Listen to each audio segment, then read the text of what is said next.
কিন্তু এই প্রথম দিকে ওই সন্তানের যখন তার সন্তান তো একটা ছোট্ট কাদার পুতুল, তাকে যেভাবে আপনি বানাবেন সেইভাবেই সে বানবে। কিন্তু আপনারা শুরু করাচ্ছেন তার সকালটা শুরু হচ্ছে কি দিয়ে? বাংলা ইংরাজি দিয়ে। কেন বাংলা ইংরাজি যে লিখেছে সে কি আপনাকে সন্তান দিয়েছে?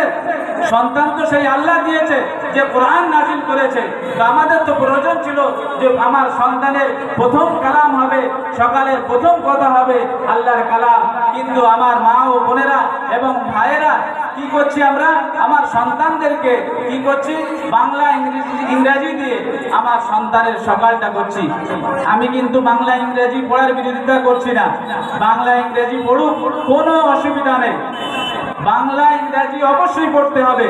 আপনার সন্তান মাস্টার হোক, আপনার সন্তান ডক্টর হোক, সব কিছুই হোক, ব্যারিস্টার হোক, তাও খুশির খবর।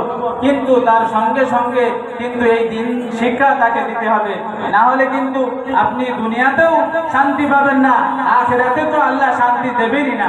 কেননা ওই সন্তান একজন মহিলা, তার যখন জাহান্নামের ঘোষণা হয়ে যাবে, আল্লাহ তাবারক ওয়া তাআলা তরফ থেকে যখন ঘোষণা হয়ে যাবে যে অমুক বান্দি সে জাহান্নামে চলে যাবে, সে কিন্তু একা কিন্তু জাহান্নামে যাবে না, সে কিন্তু একা জাহান্নামে যাবে না।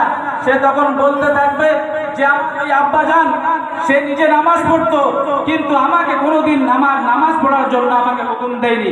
সেই মহিলা তখন বলতে থাকবে, আমার স্বামী ওই যে উনি নামাজ পড়তে যেত মসজিদে, কিন্তু আমি ঘুমিয়ে থাকতাম বিস্তারে, আমার স্বামী তো আমাকে কোনোদিন নামাজের কথা বলেনি। ওই মহিলাই বলবে যে আমার ওই ভাইজান তিনি বড় ছিলেন, তিনি আমাকে ফেলে রেখে নামাজ পড়তে চলে যেত, তিনি কোনোদিন আমার নামাজের জন্য আমাকে তাকিদ দেননি। মেরে মহতারাম দোস্ত বুজুর্গ, এইভাবে সেই মহিলাই কিন্তু সমস্ত তার আত্মীয় স্বজন যারা আছে তাদেরকে নিয়েও কিন্তু সে জাহান্নামে চলে যাবে। অতএব একজন বাচ্চাকে প্রাথমিক শিক্ষা দিতে হবে আমাদেরকে কোরআন। তারপরে আপনি যা ইচ্ছা বাংলা পড়ান, ইংরাজি পড়ান, মারাঠি পড়ান, হিন্দি পড়ান, আপনার যা খুশি তাই পড়াতে পারেন, কিন্তু আপনার বাচ্চার প্রথম কালাম হোক, প্রথম সকালের যে বলিটা আপনার সন্তান বলবে সেটা যেন কোরআন হয়। তাহলে আপনি দুনিয়াতেও শান্তি পাবেন, আখিরাতেও শান্তি পাবেন।